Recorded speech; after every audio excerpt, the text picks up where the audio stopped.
बोलो वृंदावन बिहारी लाल की जय। नारायणं नमस्कृत्य नरं चैव नरोत्तमं देवीं सरस्वतीं व्यासं ततो जयमुदीरये। बोलो वृंदावन बिहारी लाल की जय। कथा प्रेमियों, भक्त ध्रुव भगवान से अनुग्रहित हुआ है। भगवान ने भक्त के लिए अपना जो विष्णु पदलोक है वो प्रदान किया है। ध्रुव लोक उसकी संज्ञा हो जाएगी। कल्पांत तक के लिए, अनंत काल तक के लिए ध्रुव वहाँ निवास करेंगे। आगे बताते हैं, जिस तरह से कोल्हू के चारों तरफ बैल घूमते रहते हैं अनवरत, उसी तरह से संपूर्ण नक्षत्र मंडल, सप्तर्षि गण, तारा मंडल सब ध्रुवलोक को ही केंद्र बिंदु मान करके हमेशा उसकी परिक्रमा करते रहे। परम पवित्र वो स्थान भगवान ने अपने भक्त ध्रुव को दिया और फिर वहाँ से सब देवताओं को लेके चले गए। ध्रुव कृतकृत्य होकर के लौटा है। पिता ने, माताओं ने, भाई उत्तम ने, जिन माता ने उसका अपमान किया था वो भी बहुत ज़्यादा ही उस पर प्रेम करने लगी। सारी जनता प्रसन्न है, सब ध्रुव की जय जयकार कर रहे हैं। कहा भी गया है कि भगवान ने जब अपना लिया तो सारी दुनिया उसको अपनाएगी। राम कीन्ही आपन जब ही ते अभयं भुवन भूषण तवहीं ते। राम कीन्ही आपन जब ही ते, भगवान ने जब अपना लिया ना तो भयं भुवन भूषण तवहीं ते, संसार भव से प्रेम करता है। पिता बहुत प्रसन्न है। जनता की रुचि देख करके ध्रुव को राजगद्दी पर बैठाया, खुद तपस्या करने के लिए वन में चले गए।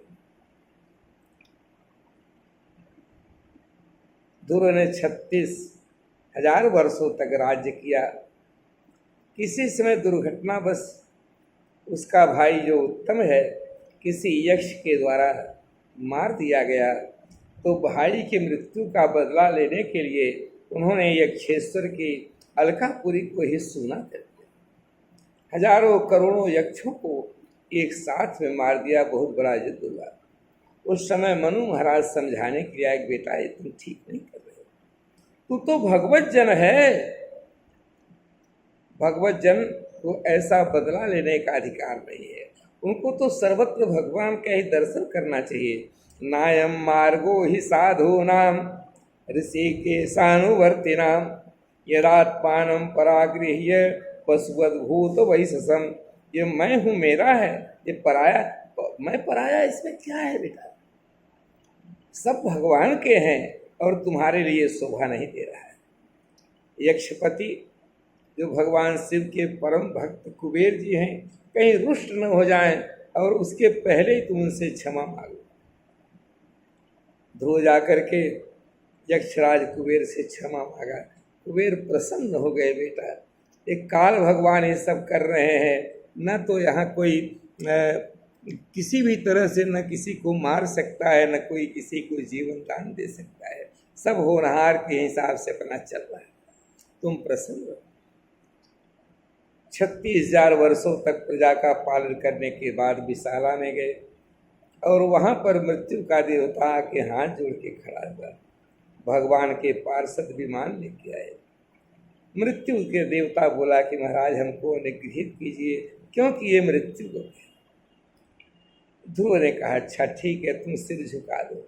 सिर झुकाया और ध्रुव ने उसके मस्तक पर, सिर पर अपना पाँव रख करके विमान पर चढ़ गए। वह काल देवता, मृत्यु का देवता भी कृतकृत्य हो गया भक्त का स्पर्श पाकर। विमान में देखता है, धन्य उनकी माता जी, उनके पिता जी सब विराजमान हैं। सुनीति सुरुचि है, सब विराजमान है उत्तम, और सबको लेके वो अपना विष्णु पद को चले जाते। ध्रुव के बाद उनका पुत्र वत्सर राजगद्दी पर बैठा। वत्सर के बाद पुष्पाड़, पुष्पाड़ के बाद व्युष्ट, व्युष्ट के बाद चक्षु, और फिर मनु, फिर उल्मुख। उल्मुख के पुत्र हुए राजा अंग, बड़े धर्मात्मा थे। अंग के यहाँ बेन नाम का एक पुत्र पैदा हुआ, जो कि शुरू में तो बहुत भोला था, लेकिन नास्तिकों के चक्कर में पड़ गया।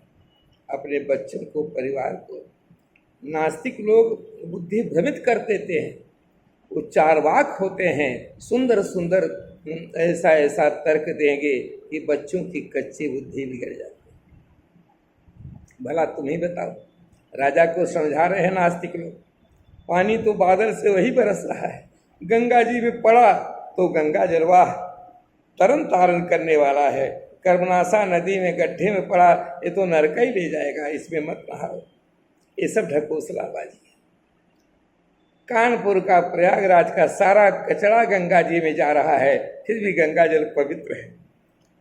ये ब्राह्मणों की बातें मानने योग्य नहीं है। एक पत्तल पर कुसा रख देंगे, ये तेरा बाप है, ये तेरा दादा है, ये तेरा परदादा है, और एक ठो मोटा कुसा रख देंगे, ये जमराज है, इनको धमका रहा है। इनको खाने पीने को नहीं कुछ मिल रहा है, साल भर की वृत्ति, खाने पीने का सामान यहाँ रख दो। ढकोसला नहीं तो क्या है भैया, इनके चक्कर में न पड़ना। वो नास्तिक महात्मा लोग समझा बुझा के चले गए और राजा भ्रमित हो गया। राजाओं की बुद्धि भी भ्रमित हो जाती है, इसलिए उनको रोजाना सत्संग करना चाहिए, संतों महात्माओं की सेवा करनी चाहिए, जिससे उनकी बुद्धि भगवान में आरूढ़ रहे, भटके। बेन ने डुगडुगी पिटवा दिया, हमारे देश में कोई धर्म कर्म यज्ञ दान पुण्य ब्राह्मण सेवा संत सेवा कुछ नहीं होगा। ऋषियों ने बहुत समझाया, बहुत समझाया। आप महाराज अंग के पुत्र हैं, ध्रुव के आप वंशधर हैं, ऐसा न कीजिए। लेकिन अंग पुत्र जो बेन है मानने को तैयार नहीं हुआ, तो रुष्ट होकर के ऋषियों ने उसको हुंकार मात्र से ही समाप्त कर। लेकिन वंश नष्ट नहीं होना चाहिए। पैरों का, जंघाओं का मंथन किया तो उससे निषाद उसके पापों को लेके बाहर निकल आया।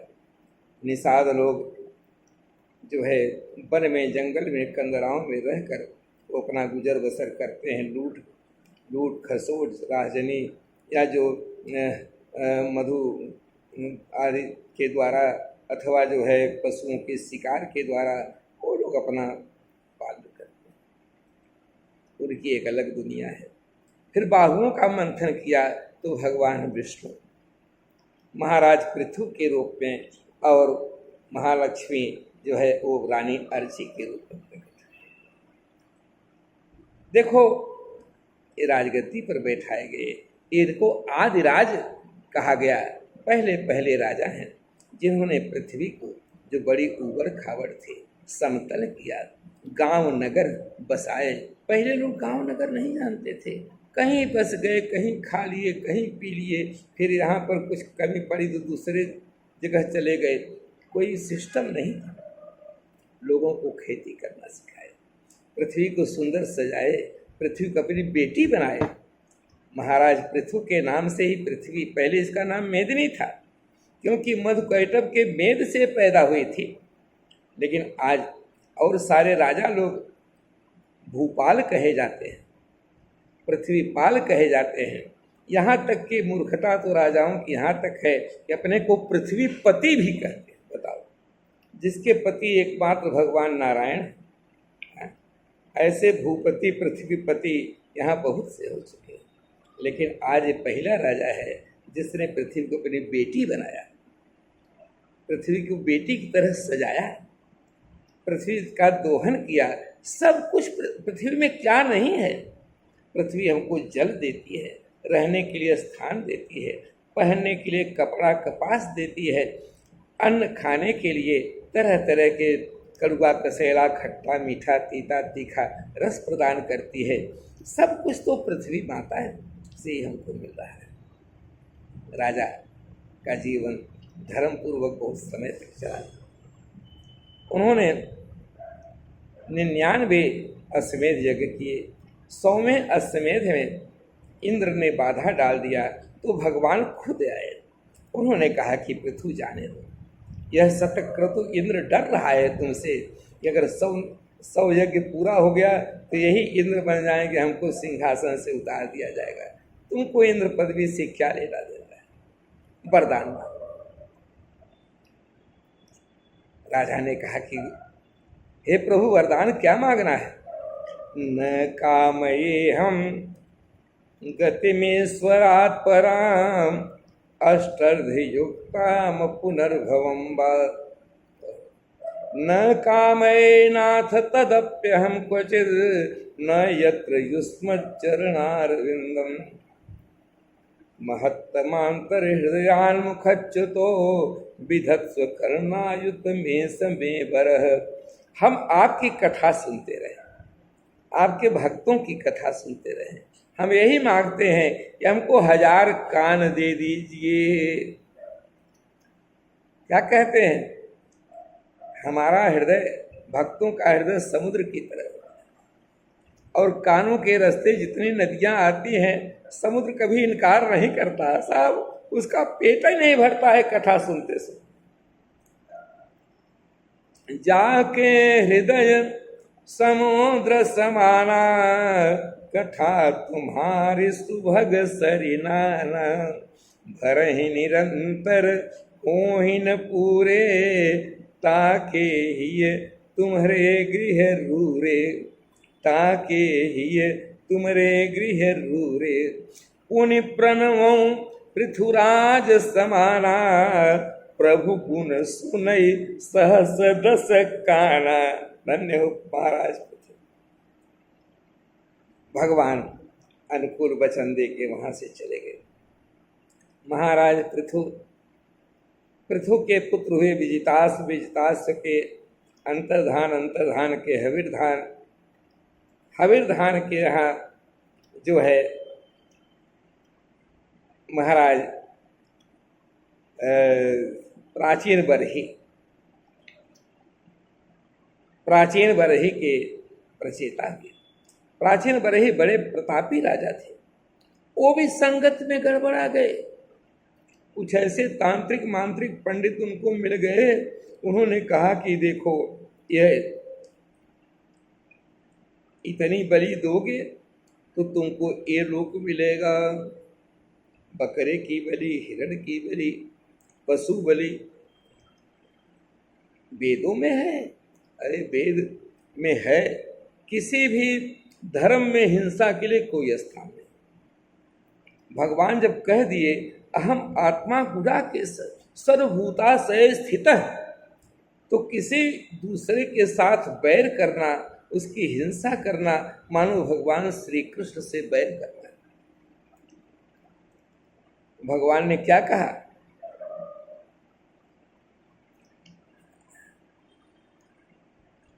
जुगुप्सितं धर्म कृतेनुशासत स्वभाव रक्तस्य महान व्यतिक्रमः यद्वाक्य तु धर्म इतीतर स्थितो न मन्यते तस्य निवारणं जन।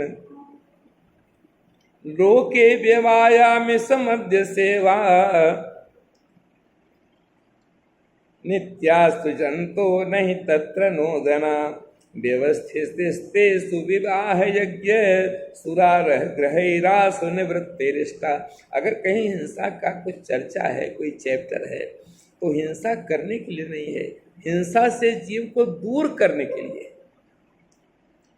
जो हिंसा प्रमाण जो धर्म है आप देखते ही हैं, उनमें अपसय में हिंसा हो रही है। पशु की हिंसा तो जो हो रही सो भी रही है, वो एक दूसरे को ही मार के मर रहे हैं, वो कभी शांति में नहीं है। सारे दुनिया की शांति को भी वो खंडित कर दिए। वेदों में, शास्त्रों में, पुराणों में हिंसा के लिए कोई स्थान नहीं। ये वेद शास्त्र पुराण करोड़ों करोड़ों कल्पों के पहले के हैं। जब से भगवान हर कल्पों में प्रलय होता है, सारे वेद ज्ञान सब लुप्त हो जाते हैं, जगह जगह समुद्र में समा जाते हैं। अब उनको फिर ऋषि मुनि लोग खोज करके नई सिस्टम निकालते हैं। अब उसमें क्या प्लस माइनस होता है, इतने दिनों की बात है, तो कुछ कुछ उसमें विकृतियां आ जाए तो उसको दूर कर लेना ही बुद्धिमानों का कर्तव्य है। हिंसा तो कतई मंजूर नहीं है भाई। तो बताते हैं कि हिंसा प्रधान यज्ञ कर रहे थे और उसमें वो फंसते चले जा रहे थे। नारद जी को बड़ी दया आई, तो जाके ज्ञान दिया, राजन हिंसा तो धर्म का अंग नहीं हो सकता है। देखो तुम्हारी ही तरह एक जीव था, उसका नाम पुरंजन था। वो हिंसात्मक कर्मों में लग गया, संसार में भटक गया, दुख पाने लगा। कभी किसी का पति बना, कभी किसी का पत्नी बना, दुनिया भर के तमाशा में वो फंसते चला गया। देखो भगवान तो कभी हमारा साथ नहीं छोड़ते। हम आत्मा हैं, भगवान परमात्मा है। भगवान सदा ही साथ है। सुपर्णावेतौ सदृशौ सखायौ यदृक्षयैतौ कृतनीडे च वृक्षे एकस्तयोः खादति पिप्पलान्न मन्यो निरन्नो पिपलेन भूयान् आत्मानं अन्यं सच वेद वेद। देखिए यह दोनों जीव और परमात्मा, ये दोनों सखा हैं, साथ में रहना सहना इनका है। लेकिन जीव जो है वह भोगों की लालसा करने लगता है, वह अल्पज्ञ है, परमात्मा सर्वज्ञ है। भगवान सर्वसमर्थ है और जीव अल्प समर्थ है। लेकिन उसको भोगों की लालसा, माया के फंसौदा में फंस गया है और परमात्मा सब देख रहे। कभी किसी का पति बना तो पत्नी के लिए रोते रोते मर गया, और कभी स्त्री ही शरीर पाया तो फिर पति उसका युद्ध में मारा गया, मलय ध्वज, तो उसके लिए सती होने जा रहा। भगवान को बड़ी दया आई, जाके समझाए कि भैया हम दोनों मानसरोवर के हंस हैं, कहाँ तू फंस गया, स्त्री रूप बन गया भी। बोला महाराज हम हंस कैसे, हम तो गीध हैं।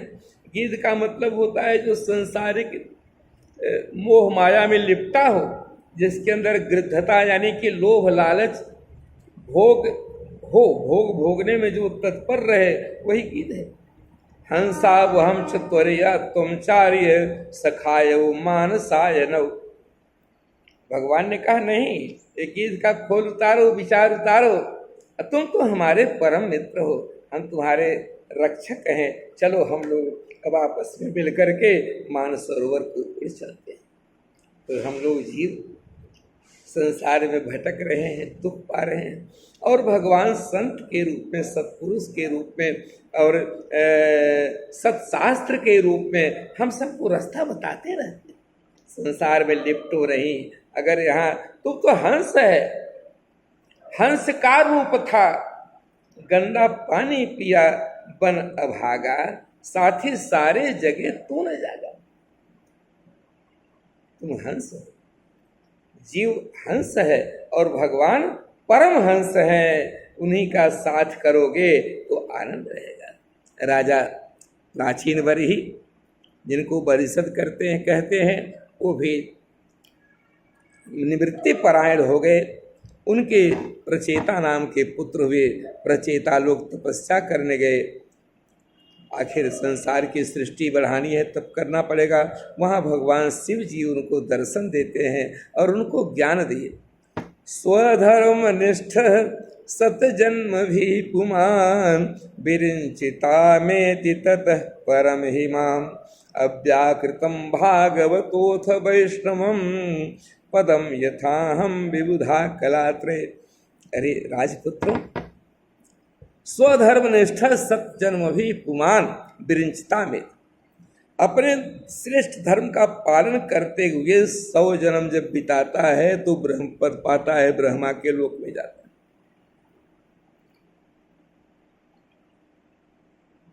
और उसके बाद जब 100 जन्म और बिताता है तब जाके हमारे शिव लोक में आता है।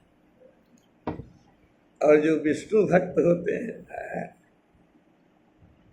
केसर तिलक गले बनमाला वृंदावन की दास, वो तो शरीर छोड़ते ही फुर्र से उड़ जाते हैं। गरुड़ जी उनके लिए विमान लेके आते हैं, भगवान भेजते हैं लाने के लिए। उनकी तत्काल उत्तम गति हो जाती है, विष्णु गति को प्राप्त करते हैं। यह सुंदर कथा सुन करके विदुर जी बहुत प्रसन्न हुए, उनके मन में बड़ी शांति आई। वो गुरुदेव मैत्रेय को प्रणाम करके और फिर अपने लोगों से बचे खुचे जो युद्ध में समाप्त हुए महाभारत में, और जो बच गए हैं अपने भाई धृतराष्ट्र, गांधारी, सात्यकी आदि, उन सब से मिलने के लिए हस्तिनापुर को चल जाते हैं। बोलो वृंदावन बिहारी लाल की जय।